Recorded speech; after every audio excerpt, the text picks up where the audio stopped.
दिवाली की वो खौफनाक रात। सब लोग ये तो जानते हैं कि दिवाली जगमगाती रोशनी और लाइट्स का त्योहार है, पर जो ज्यादातर लोग नहीं जानते वो ये है कि दिवाली की रात अमावस्या की रात होती है और हर अमावस्या की रात काली शक्तियाँ सबसे ज्यादा ताकतवर हो जाती है। लेकिन 19 साल का सुमित इस बात से अनजान था। वो अपने दोस्त विजय से साथ दिवाली की रात सड़क पर घूम रहा था। तभी विजय की नजर मंदिर के पीछे एक सुनसान से घर के पीछे गई। वहाँ एक सुंदर लड़की लाल साड़ी पहने दिया जला रही थी। विजय सुमित को लेकर उस घर के पास चला गया। जैसे ही दोनों वहां पहुंचे उन्होंने देखा कि पूरा घर दियों से सजा था। उन्हें बालकनी में खड़ी वो सुंदर लड़की नजर आई। उसने फिर वही मन लुभाने वाली मुस्कान देकर उन दोनों को अंदर बुलाने का इशारा दिया। घर अंदर से भी उतना ही खूबसूरत सजा हुआ था जितना कि बाहर से। मेज पर खाने के लिए अलग अलग चीजें रखी हुई थी।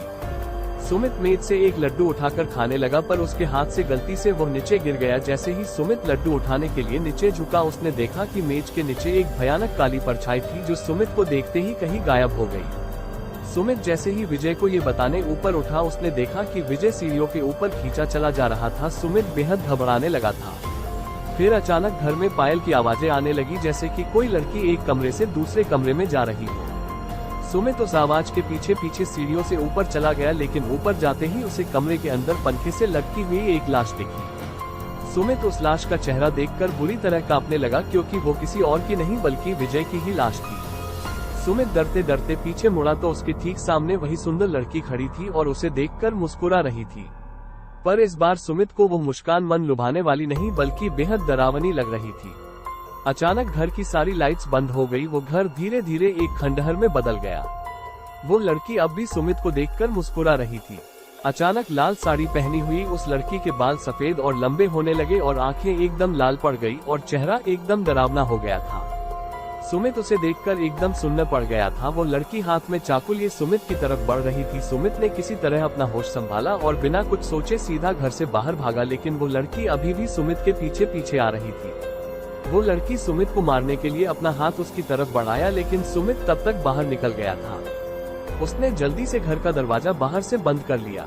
वो लड़की उस दरवाजे को अंदर से बहुत ही तेज से ठोक रही थी, लेकिन अचानक ठोकने की आवाज बंद हो गई और फिर सुमित को उस लड़की की चीखने की आवाज सुनाई देने लगी, जैसे वो उस घर के अंदर कैद हो गई हो। सुमित वहां से जल्दी से निकला और अपने घर जाकर चुपचाप सो गया।